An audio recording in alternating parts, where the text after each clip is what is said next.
നമസ്കാരം. ചോതി നക്ഷത്രം ദോഷങ്ങളും പരിഹാരങ്ങളും ചോതി നക്ഷത്രക്കാര് അനുഷ്ഠിക്കേണ്ടതായ ഏത് ദശാകാലങ്ങളിലൊക്കെയാണ് അവരനുഷ്ഠിക്കേണ്ട കർമ്മങ്ങൾ, എന്തൊക്കെ ശാന്തി കർമ്മങ്ങളാണ് ചെയ്യേണ്ടതെന്ന് നമുക്ക് നോക്കാം.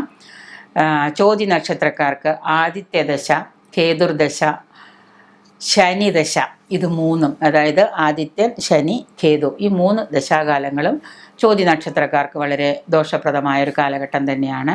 ഇതിൽ ആദിത്യ ദശാകാലം 6 വർഷക്കാലമേ ഉള്ളൂ എങ്കിലും ഈ 6 വർഷക്കാലം കൊണ്ട് ഇവർക്ക് തലവേദന, നേത്രരോഗം, കണ്ണുമായിട്ട് ബന്ധപ്പെട്ട ശിരോരോഗങ്ങൾ, ജോലിയിൽ പ്രശ്നങ്ങൾ, ഇങ്ങനെ പലതും നേരിടേണ്ടതായിട്ട് വരാം. ശനിദശയാണെന്നുണ്ടെങ്കിൽ തന്നെയും ശനിയുടെ മധ്യത്തിലൊക്കെ വന്നു കഴിയുമ്പോൾ നിങ്ങൾക്ക് സാമ്പത്തിക മാന്ദ്യം അനുഭവപ്പെടാം. പലതരത്തിലുള്ള രോഗങ്ങൾ, കുടുംബാംഗങ്ങൾക്ക് അവരവർക്ക് തന്നെ രോഗങ്ങൾ, വാതരോഗങ്ങൾ, ഇതെല്ലാം വാദം, ഉഷ്ണം, ഇതൊക്കെ വന്നു ചേരാം. കേതുർദശയിലാണെങ്കിലും ഇതുപോലെ തന്നെ രാഹു കേതുക്കളിൽ നമുക്ക് സംഭവിക്കാവുന്ന പല ബുദ്ധിമുട്ടുകളും ഒഴിവാക്കാനായിട്ട് ചോതി നക്ഷത്രക്കാർ ചെയ്യേണ്ടതെന്ന് വെച്ച് കഴിഞ്ഞാൽ, ചോതി, ചതയം, തിരുവാതിര നാളുകളിൽ, ഈ 3 നാളുകളിലും നിങ്ങൾ ക്ഷേത്ര ദർശനം നടത്തണം. രാഹു സർപ്പത്തിനെ പ്രീതിപ്പെടുത്താം. രാഹുവിനെ പ്രീതിപ്പെടുത്താനായിട്ടുള്ള കർമ്മങ്ങൾ, സർപ്പക്ഷേത്രങ്ങളിൽ പോവാം, സർപ്പങ്ങൾക്ക് വഴിപാടുകൾ ചെയ്യാം, രാഹു പൂജ ചെയ്യാം.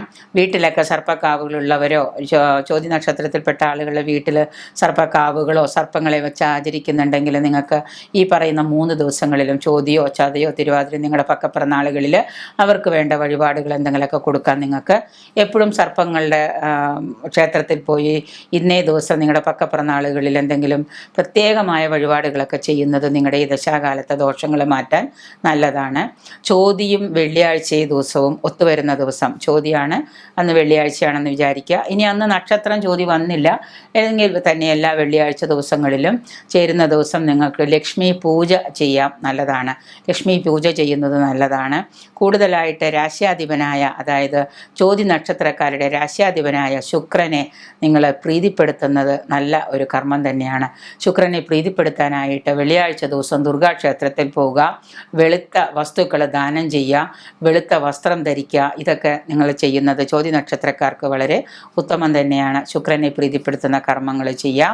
അനിഴം നക്ഷത്രം, മൂലം നക്ഷത്രം, ഉത്രാട നക്ഷത്രം, രോഹിണി, കാർത്തിക, ഈ നക്ഷത്രങ്ങളൊക്കെ ഈ പറയുന്ന ചോതി നക്ഷത്രക്കാർക്ക് പ്രതികൂല നക്ഷത്രങ്ങളാണ് എന്ന് വിചാരിച്ച്, പ്രതികൂല നക്ഷത്രങ്ങളാണ് എന്ന് വിചാരിച്ച് ഒരു വീട്ടിലെ അമ്മയും മകനും ചോതിയും അനിഴവും ആണെന്ന് വിചാരിച്ചിട്ട് അവർ തമ്മിൽ തല്ലുകൂടണമെന്നല്ല പറഞ്ഞതിൻ്റെ അർത്ഥം. വിവാഹങ്ങൾക്ക്, ബിസിനസ്സുകൾക്ക്, ക്രയവിക്രയങ്ങൾക്കൊക്കെ ഈ നക്ഷത്രങ്ങളെ, പ്രതികൂല നക്ഷത്രങ്ങളെ ഒഴിവാക്കുന്നത് നമുക്ക് നല്ലതായിരിക്കും. അപ്പോൾ ചോതി നക്ഷത്രങ്ങൾ, നിങ്ങളുടെ പ്രതികൂല നക്ഷത്രങ്ങളായ അനിഴം, മൂലം, ഉത്രാടം, രോഹിണി, കാർത്തിക, അത് ഒഴിവാക്കുക. പിന്നെ മാത്രമല്ല, നിങ്ങളുടെ അനുകൂലമായ നിറം, നിങ്ങൾക്ക് ഇഷ്ടപ്പെട്ട നിറം എന്ന് പറയുന്നത് അനുകൂലമായ നിറമാണ് ബ്ലാക്കും വൈറ്റും നീലയാണ്. നീല എന്ന് പറയുമ്പോൾ സ്കൈ ബ്ലൂ ആണ് ഉദ്ദേശിക്കുന്നത്, ഇളം നീല നിറമാണ്. പിന്നെ കറുപ്പ്, പിന്നെ വെള്ള, ഈ 3 നിറങ്ങളും ചോതി നക്ഷത്രക്കാർക്ക് അനുകൂല നിറമാണ്. നിങ്ങൾ ഏതെങ്കിലും നല്ലൊരു കാര്യത്തിന് പോകുന്ന സമയത്തോ അല്ലെങ്കിൽ ഉന്നതന്മാരായ വ്യക്തികളെ കാണാനോ അല്ലെങ്കിൽ മറ്റേതെങ്കിലും ഒരു വ്യക്തിയെ കാണാനൊക്കെ പോകുമ്പോൾ ഈ പറയുന്ന നിറമുള്ള വസ്ത്രങ്ങൾ ഏതെങ്കിലും ധരിക്കുക. അതുപോലെ തന്നെ നിങ്ങൾ വെള്ളിയാഴ്ച ദിവസം ഈ കാര്യങ്ങൾക്ക് തിരഞ്ഞെടുക്കുന്നതൊക്കെ നല്ലതായിരിക്കും. ചോതി നക്ഷത്രക്കാരുടെ ദേവത എന്ന് പറയുന്നത് വായുവാണ്. വായുവിൻ്റെ ദേവതയുടെ മന്ത്രം എന്ന് പറയുന്നത് ഓം വായവേ നമ എന്ന മന്ത്രമാണ്.